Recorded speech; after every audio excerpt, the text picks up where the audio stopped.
नमस्कार साथियों, आज हम कामकाजी महिलाओं के जीवन में दुगने तनाव के बारे में बात करेंगे और कैसे वो घर और कार्यालय में अपने को संतुलित और खुशहाल और स्वस्थ रख सके। इसी विषय पे आज हम चर्चा करेंगे। साथियों, मैं Krishna miracle mind YouTube channel पे आपका हार्दिक स्वागत करती हूँ और आपसे अनुरोध करती हूँ, रिक्वेस्ट करती हूँ कि मेरे चैनल को सब्सक्राइब कीजिए। वीडियो ज़रूर देखिए, वीडियो बहुत इंटरेस्टिंग होने वाला है क्योंकि हमारे जो रोज़मर्रा की समस्या होती है उस पर भी हम बहुत आसान तरीके से सुझाव देते हैं जो कि बहुत ही उपयोगी रहता है। आजमा के देखिए। आइए आगे बढ़ते हैं।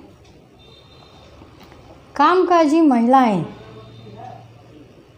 के ऊपर दुगना या कहिए 3 गुना ज़्यादा काम का दबाव होता है, जिससे कि वह हमेशा तनाव में रहती हैं और एक समय के बाद चिड़चिड़ापन आ जाता है और इसका जो साइड इफ़ेक्ट होता है बाद में पारिवारिक कड़वाहट के रूप में आता है।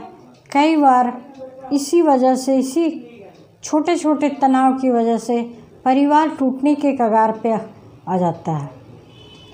तो हम देखते हैं कि महिलाएं कैसे अपने इस तनाव से बच सकती हैं और कैसे अपने आप को घर और कार्यालय में संतुलित व्यवहार के जरिए खुशहाल और स्वस्थ रख सकती हैं। सुबह सुबह का दृश्य ज़रा देखिए, कैसे महिलाएं, मैं बहुत यहाँ पर मध्यम वर्गीय परिवार के लिए बात कर रही हूँ। मैं बहुत ऊंचे सोसाइटी के बारे में बात नहीं कर रही हूँ क्योंकि वहाँ तो बहुत सारी सुविधाएं होती है। मैं सामान्य मध्यम वर्गीय कामकाजी महिला के बारे में बात कर रही हूँ। जैसे स्कूल टीचर हैं, नर्सेस हैं, क्लर्क हैं और भी जो कॉरपोरेट में काम करती हैं, नॉन एग्जीक्यूटिव महिलाएं, उन लोगों के बारे में, मध्यम वर्गीय परिवार के बारे में के संदर्भ में बात कर रही हूँ। तो सुबह सुबह देखिए कि वो उनकी दिनचर्या शुरू हो जाती है 5 बजे से, कभी कभी 4 बजे से, और वो उठती हैं और सारा घर का काम निपटाना, सारा खाना बनाना, बच्चों का टिफ़िन पैक करना, बच्चों को मतलब सुबह सुबह वो 10 भुजी बन जाती हैं, माँ दुर्गा बन जाती हैं और एकदम सुपरफास्ट मशीन की तरह वो काम करती हैं। और 9:30 बजते बजते या 9 बजते बजते सारा काम उनका अप टू डेट होके, खुद अप टू डेट होके घर से बाहर निकल जाती हैं। घर में अगर बुजुर्ग हैं तो उनका भी ख्याल रख के हर चीज़ को वो मैनेज करके निकलती हैं घर से। पति का टिफ़िन भरना, बच्चों को नाश्ता कराना, पति को नाश्ता कराना, अगर बुजुर्ग हैं तो उनको भी नाश्ता देना या नाश्ता कराना, और फाइनली अपने तैयार होकर निकलती हैं। ये सब काम करने में उन्हें बहुत ज़्यादा परिश्रम करना पड़ता है, 2 गुना 3 गुना।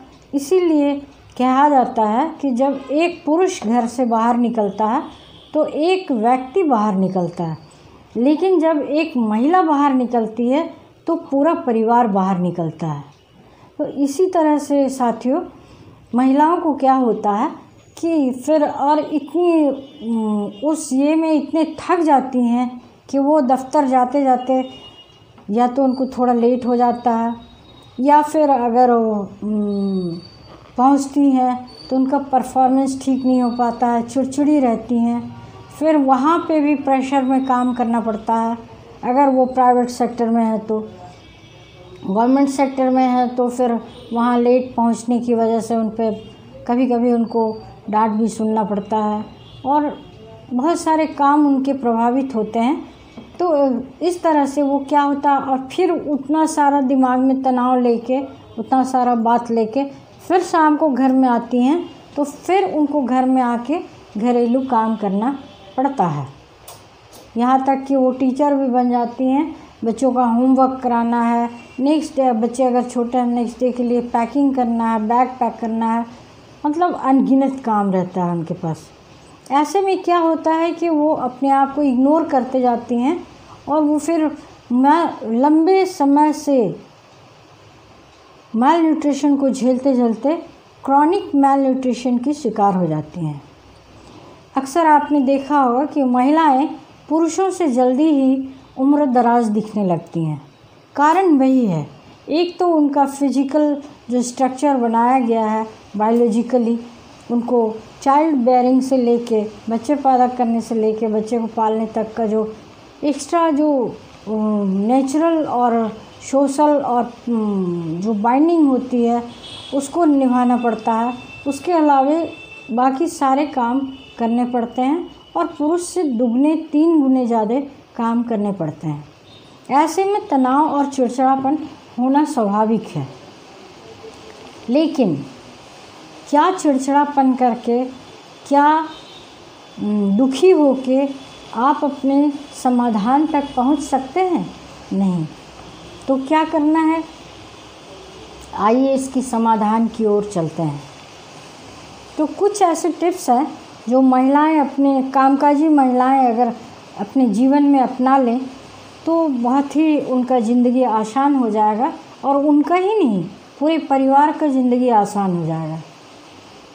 क्योंकि घर में अगर बुजुर्ग हैं तो वो लोग भी उम्मीद करते हैं कि बहू आएगी तो उनको पानी देगी, फिर दिन भर वे लोग अकेले रहते हैं तो उनको ये भी लगता है कि बहू मेरा मनोरंजन भी करे, 2-4 बात करे। हर आदमी उनसे एक उम्मीद रखता है, लेकिन उनको क्या चाहिए ये बहुत कम घरों में सोचा जाता है। हालांकि बदलते परिस्थितियों के अनुसार आजकल कामकाजी महिलाओं का जीवन पहले से बेहतर हुआ है, मशीनीकरण की वजह से और भी दूसरे तरह के सोच की वजह से थोड़ी सी आसान हुई। फिर भी आज भी मध्यम वर्गीय परिवार की कामकाजी महिलाओं को उतना ही परेशानी झेलना पड़ रहा है। भले परेशानी का रूप थोड़ा बदल जाए मगर परेशानी कम होने का नाम नहीं लेता। ऐसे में हम क्या करें? क्या चिड़चिड़ के परेशान हो जाएं? क्या अपने आप को बीमार कर लें? नहीं। कुछ ऐसे सुझाव हैं, कुछ ऐसे उपाय हैं, दुनिया का ऐसा कोई समस्या नहीं है जिसका कि समाधान ना हो। तो आइए हम इस वीडियो में समाधान पे बात करते हैं। समाधान ये है कि सबसे पहले तो आप अपने घर में एक अनुशासन, एक रूटीन बनाइए। रूटीन ये बनाइए और उस रूटीन में हर एक व्यक्ति की जिम्मेवारी तय होनी चाहिए। चाहे वो छोटा बच्चा हो, छोटा बच्चा तो बहुत छोटा है तब तो कोई बात नहीं, मगर स्कूल गोइंग चाइल्ड हो, या फिर आपके सास ससुर हों, या आपके माँ बाप ही क्यों ना हो, या पति हों, या दूसरे कोई और रिश्तेदार हों, तो सबकी एक जिम्मेवारी तय होनी चाहिए। और ये जिम्मेवारी आप कैसे तय कर सकती हैं? तो अब घर में मेहमान आ गए, सारे लोग बैठे हैं एसी में, पंखा में, और आप किचन में जल भून रही हैं, तो ये हुआ कि भाई मेरी जले जान, सबकी बनी शान और मेरी जले जान। तो ऐसा नहीं कीजिए, क्योंकि खुद है तो खुदा है। आप सुरक्षित रहेंगी तो आपका परिवार भी सुरक्षित रहेगा। तो सबसे पहले एक रूटीन निर्धारित कीजिए और ऐसे में झगड़ा लड़ाई करके या चिढ़ के कुड़ के आपको कोई बेनिफिट होने वाला नहीं है, क्योंकि सदियों से महिलाएं चिढ़ती कुड़ती और फ्रस्ट्रेट होते आए, कोई समाधान नहीं निकला।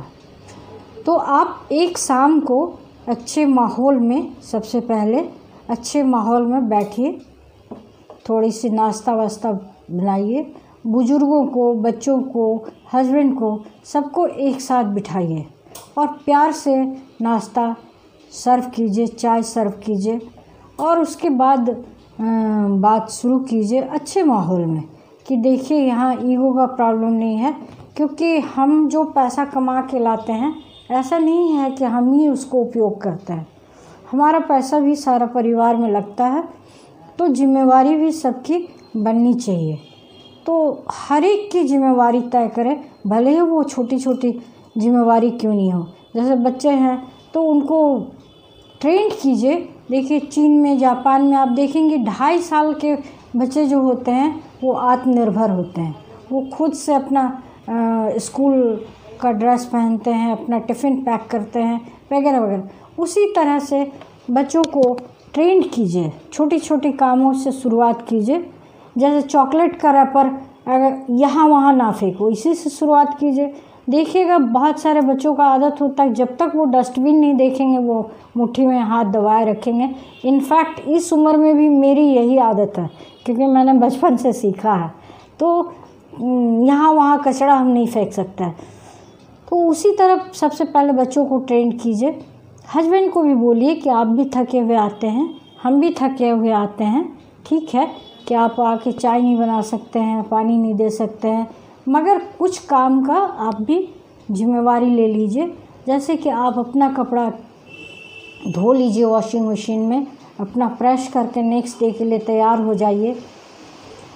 बेड सुबह उठते ही आप लोग, बच्चे हैं तो बच्चे टाइडी कर ले, फादर हैं उसके तो फादर तैयारी कर ले। तो इस तरह के छोटे छोटे काम, अगर सास हैं घर में तो उनको भी बोलिए कि आप थोड़ा सा सब्जी काट देती। छोटे छोटे काम, जैसे ससुर हैं तो उनको अगर प्यार से बोलिएगा कि शाम को बच्चे को ज़रा घुमा लाइए, या आप इनको सुबह में तैयार होने में मदद कीजिए। प्यार से बोलिएगा तो वो भी बहुत खुश होंगे और वो भी अपने आप को एम्पावर्ड समझेंगे, पार्ट ऑफ फैमिली समझेंगे। क्या होता है कि काम नहीं रहने की वजह से वो लोग भी फ्रस्ट्रेट हो जाते हैं, और फ्रस्ट्रेशन की वजह से तरह तरह से अपने व्यवहार को अभिव्यक्त करते हैं, जो कि अच्छा नहीं लगता है, नकारात्मक व्यवहार होता है, खासकर महिलाओं की अगर सास हैं तो उनको एक बार अच्छे से समझाइए। और उसके बाद भी अगर वे लोग ना सुने तो अपनी बाउंड्री सेट कीजिए कि भाई हम इतना ही कर सकते हैं, इसके अलावा हम नहीं कर सकते हैं, या आपका काम बाकी आप किसी से करवा लीजिए, या फिर आप लोग देख लीजिए आपस में, हम इतना ही करवा सकते हैं। ये हुआ आपका फर्स्ट अप्रोच। दूसरा अप्रोच है कि आप खुद के लिए समय ज़रूर निकालिए, क्योंकि खुद है तो खुदा है। आप बच्चों को नहला देती हैं, आप सबके कपड़े अरेंज कर देती हैं, लेकिन खुद जब नहाने जाती हैं तो फिर जल्दी जल्दी में आप नहा के किसी तरह टाइम मतलब एक विधि बना के आप निकल जाती हैं। तो बैदिंग नहाना जो है वो एक यौगिक क्रिया होता है, और वह एक ज़रूरी पार्ट होता है हमारे ये दैनिक जीवन का। और 16 श्रृंगार में उसको दूसरे श्रृंगार पे रखा गया है। वैदिक भाषा में आपने सुना होगा कि स्त्रियों का 16 श्रृंगार होता है। 16 श्रृंगार में स्नान को दूसरे नंबर पे रखा गया है। तो आप अच्छे से नहाइए, ठीक से नहाइए, पूरे हाइजीन, नाखून से लेके सारा। फर्स्ट तो आप ओरल हाइजीन, सारा अपने बॉडी का हाइजीन, पर्सनल हाइजीन अच्छे से मेंटेन कीजिए। फिर आप अच्छे से तैयार होके अपने को नरिश कीजिए, अपना खाना ठीक से, अगर नहीं खा सकते घर में टिफ़िन पैक करके ले जाइए, और खाना अपना फुल नरिशमेंट होना चाहिए, क्योंकि आप परिवार की धुरी हैं। अगर इसको बोलचाल की भाषा में कहा जाए तो अगर आपके पति मुखिया हैं परिवार के, तो आप चीफ मैनेजिंग डायरेक्टर हैं अपने परिवार के, आप CMD हैं अपने परिवार के। तो इसलिए अभी कभी भी अपने आप को कमतर मत समझिए, और इस तरह से अपना ख्याल ज़रूर रखिए। बीच बीच में 30 के बाद महिलाओं को, या बच्चे होने के बाद महिलाओं को पीरियडिकली मेडिकल चेकअप कराना चाहिए, क्योंकि बहुत सारे हार्मोनल चेंज होते हैं महिलाओं में। तो इसलिए उनको हार्मोनल चेकअप भी और अपना पीरियडिकल मेडिकल चेकअप कराना चाहिए। अगर आपकी कंपनी में फैसिलिटी है तो वेल एंड गुड, नहीं है तो कम से कम महीने 2 महीने में, नहीं तो तिमाही ज़रूर आप एक बार चेकअप कराइए, अपने ब्लड का, अपने न्यूट्रिशन का, अपने जितना वक्त आप बिताती हैं। ऐसा नहीं है कि आप वक्त नहीं देती हैं, लेकिन वक्त किस चीज़ पे देती हैं उसका ध्यान रखिए। आप किसी न किसी तरह से तैयार हो जाती हैं, क्रीम लगाती हैं, लिपस्टिक लगाती हैं, लुक अच्छा करती हैं, वो लोग तो ठीक है, लेकिन अगर अंदर से आपका लुक ठीक नहीं है, हेल्थ ठीक नहीं है, तो आप जितना भी चाहें कुछ भी लगा लें, आप हेल्दी नहीं दिखेंगे। आपका मेकअप भी केकी और फेक लगेगा। तो ऐसे में क्या है कि अपने आप का, अपने न्यूट्रिशन का ध्यान रखना है, अपने न्यूट्रिशन का ख्याल रखना है। आप हेल्दी रहेंगे तभी आपका परिवार हेल्दी रहेगा। तीसरा है फाइनेंस। फाइनेंस में भी एक अपना बाउंड्री सेट कीजिए। 3 तरह से बाउंड्री सेट कीजिए। फैमिली को दीजिए, कुछ फैमिली में इन्वेस्ट कीजिए, कुछ फैमिली का बजट में जो रेगुलर बजट है, और कुछ एक ऐसा रखिए जो कि वो आपका पर्सनल वेल्थ क्रिएट हो। हस्बैंड का भी है, ठीक है, नॉमिनी तो वही रहेंगे, पार्ट ऑफ लाइफ में तो वही रहेंगे, लेकिन अपना एक वेल्थ ज़रूर क्रिएट कीजिए। इससे क्या होता है, मन में कॉन्फिडेंस आता है, एक एम्पावरमेंट फील होता है। तो अपना फिनेंस को संभाल के रखिए। तो पहले फिजिकली संभालिए, फिर फिनेंस संभालिए, फिर अपने आप का ड्रेसअप संभालिए, सोशल हेल्थ मेंटेन कीजिए। ऑफिस में जाइए, कामकाजी महिलाओं के लिए ये एक अच्छी अवसर है कि पैसे के साथ साथ वो लोग भी कमाती हैं। आप अच्छे दोस्त बनाइए, कलीग से अच्छे संबंध बनाइए। कार्यालय में आप टाइम टारगेटेड अपना काम रखिए।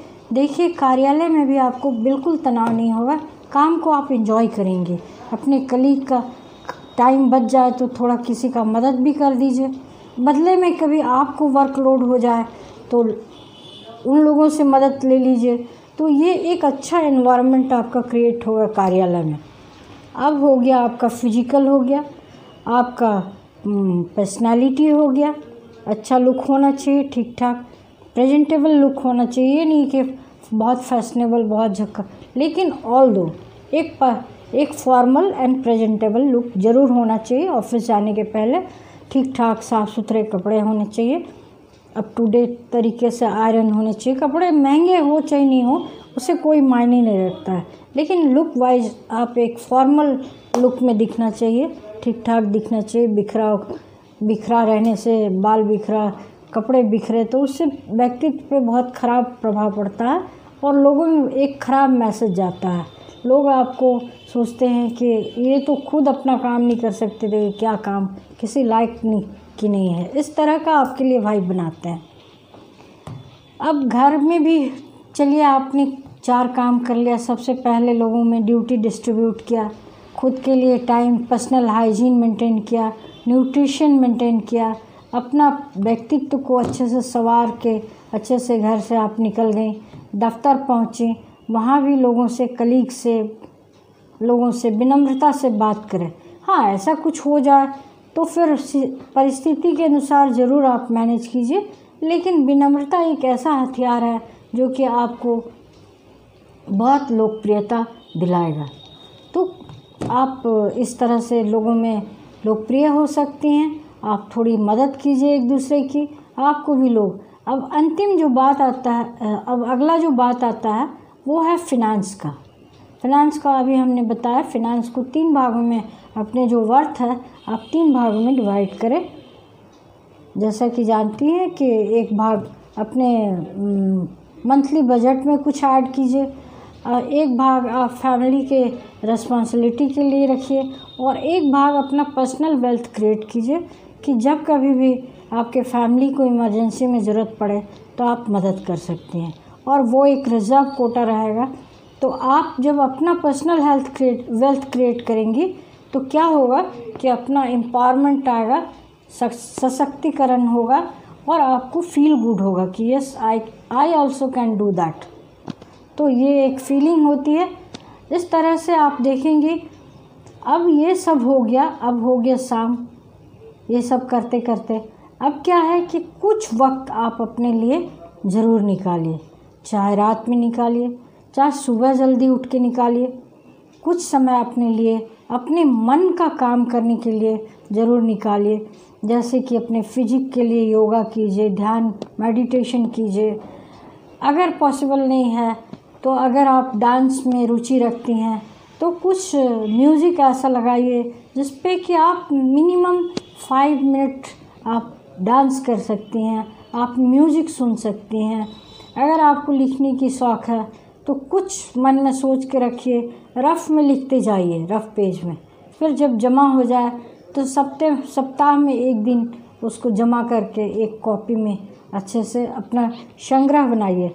आप देखेंगी कि ये सब करते करते आपको धीरे धीरे आप बहुत healthy, wealthy and socially healthy होते जा रही हैं, सोशली एम्पावर्ड हो जा रही हैं। लोग आपको फॉलो करेंगे, लोग आपको पूछेंगे कि भाई क्या किया आपने कि इतना चेंजिंग आया। आपके लाइफ में बहुत चेंज आएंगे। तो आप इस रूल को ज़रूर फॉलो कीजिए। इसका अगला पार्ट मैं बनाऊंगी कि परेशानी जो दफ्तर में आती है और जो घर में टॉक्सिकेशन होता है, जो जहरीलापन होता है, जो विषैला वातावरण होता है, उससे कैसे निपटेंगे। इस वीडियो के अगले पार्ट में हम बनाएंगे, ज़रूर देखिएगा। और फिर से एक बार कहते हैं, यही मेरा टैगलाइन है कि आसान भाषा में मनोविज्ञान, आपकी समस्याओं का समाधान, और यही है मेरे जीवन का अभियान। धन्यवाद।